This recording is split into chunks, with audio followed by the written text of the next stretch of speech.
Hello friends, welcome back to my channel. तो आज हम यहाँ पे बात करने वाले हैं दो इंपॉर्टेंट अपडेट के बारे में। तो यहाँ पे जो पहली अपडेट आ रही है वो यहाँ पे कोचिन शिपयार्ड की तरफ से आ रही है, जिन्होंने इंडियन नेवी को ऑफर दिया हुआ है सेकंड विक्रांत क्लास के शिप के लिए। तो यहाँ पे जो स्पेकुलेशंस लगाए जा रहे थे वो 65,000 टन्स के एयरक्राफ्ट कैरियर के लगाए जा रहे थे, लेकिन ये जो चीज़ है ये यहाँ पे इम्पॉसिबल से लगती है। लेकिन जब आप यहाँ पे दोबारा से 45,000 टन के एयरक्राफ्ट कैरियर को बनाने की बात करते हो तो ये चीज़ यहाँ पे पॉसिबल है, क्योंकि यहाँ पे कोचिन शिपयार्ड ने 7 साल का समय मांगा है और जहाँ पे 70 से लेके 80% जो इक्विपमेंट्स यूज़ किए जाएंगे वो इंडिजिनस होने वाले हैं। यानी कि जो मटेरियल्स यूज़ किए जाएंगे, रेडार्स और बाकी सारी चीज़ें जो हैं अराउंड 80% वो सारी चीज़ें इंडिजिनस होंगी। इसके अलावा ये जो एयरक्राफ्ट कैरियर होगा वो विक्रांत क्लास के सिमिलर होने वाला है, यानी कि आप इसको IAC विक्रांत 2 भी बोल सकते हो। तो ये जो चीज़ है ये यहाँ पे ऑफर की गई है। अब देखना ये है कि इंडियन नेवी जो है वो इसको यहाँ पे सेलेक्ट करती है या फिर नहीं। हालांकि 2 एयरक्राफ्ट कैरियर अभी फ़िलहाल में ऑलरेडी हैं, और अगर तीसरा बनाया जाता है, चाहे उसकी जो कंस्ट्रक्शन है 2025 से क्यों ना स्टार्ट हो, तो 2032-33 तक ये जो एयरक्राफ्ट कैरियर है वो इंडियन नेवी में कमीशन कर दिए जाएंगे। तो यहाँ पे अगर आप एक चीज़ को ध्यान से देखोगे तो अभी जो फिलहाल हमारे पास एयरक्राफ्ट कैरियर्स हैं वो स्टोबार कॉन्फ़िगरेशन के हैं। तो यहाँ पे जो भी फाइटर जेट्स हैं वो फुल पेलोड और फुल फ्यूल के साथ नहीं फ्लाई कर सकते हैं, या तो उन्हें फुल फ्यूल लेना पड़ेगा या तो उन्हें फुल पेलोड लेना पड़ेगा। तो यहाँ पे जो चीज़ें हैं वो थोड़ी अलग हो जाती हैं। लेकिन अगर यही चीज़ कैटोबार सिस्टम में आती है तो कैटोबार सिस्टम जो होगा वो यहाँ पे आपके एयरक्राफ्ट कैरियर को फुल पोटेंशियल देगा, पूरे फ्यूल और पूरी तरीके से यहाँ पे जो वेपन्स है वो कैरी करने की। तो यहाँ पे जो कैटोबार सिस्टम है इसमें भी 2 तरीके के सिस्टम्स हैं। एक है यहाँ पे स्टीम लॉन्च, जहाँ पे स्टीम का यूज़ किया जाता है, और दूसरा जो है वो इलेक्ट्रोमैग्नेटिक एयरक्राफ्ट लॉन्च सिस्टम। इन दोनों में ही जो पावर है वो लगती है, क्योंकि एयरक्राफ्ट जो है यानी कि जो एयरक्राफ्ट कैरियर हैं आज के समय में वो डीजल इलेक्ट्रिक इंजन से चलते हैं। तो यहाँ पे जो पावर है वो ज़्यादा लगती है, जो फ्यूल है वो कंज्यूम होता है। तो अगर इसी प्रपल्शन पे अगर आप ये दोनों सिस्टम बनाते हो तो आपको रेंज से जो कॉम्प्रोमाइज़ है वो यहाँ पे करना पड़ेगा, और एयरक्राफ्ट कैरियर में रेंज से कॉम्प्रोमाइज़ करना कोई अच्छी बात नहीं होती है।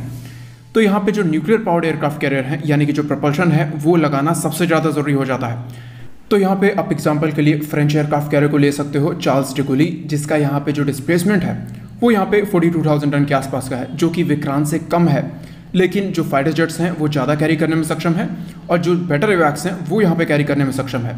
यहाँ पे करीबन 30 रफाल M आ सकते हैं, साथ ही साथ 2 E-2C हॉकाई आ सकते हैं, और इसके अलावा हेलीकॉप्टर्स भी आ सकते हैं। तो ये यहाँ पे CT-13-3 स्टीम को यूज़ करता है, जो कि काफ़ी सफिशिएंट है, यानी कि आपको एक अच्छी स्ट्रेंथ देने में सफिशिएंट है।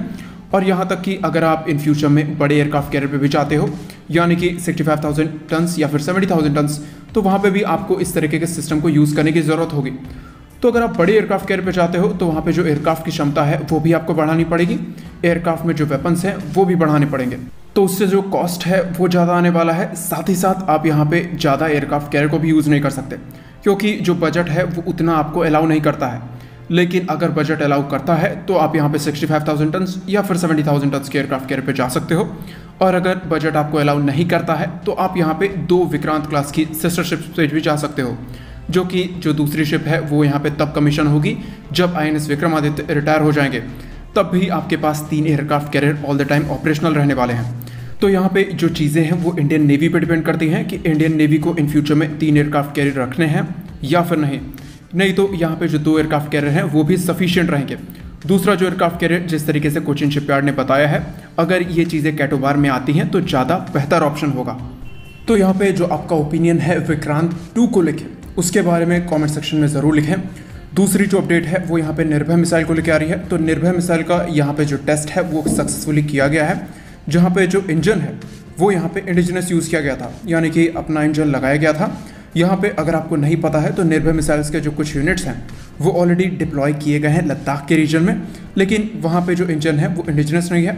अभी जो यहाँ पे टेस्ट किया गया है वो इंडिजिनस इंजन से है, और हो सकता है कि आने वाले कुछ महीनों में और भी टेस्ट किए जाएंगे। और PIB के द्वारा अभी इसके लिए ऑफिशियल जो कन्फर्मेशन है वो यहाँ पे निकल के नहीं आई है।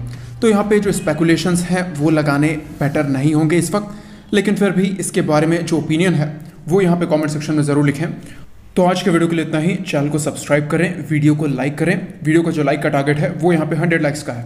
जय हिंद।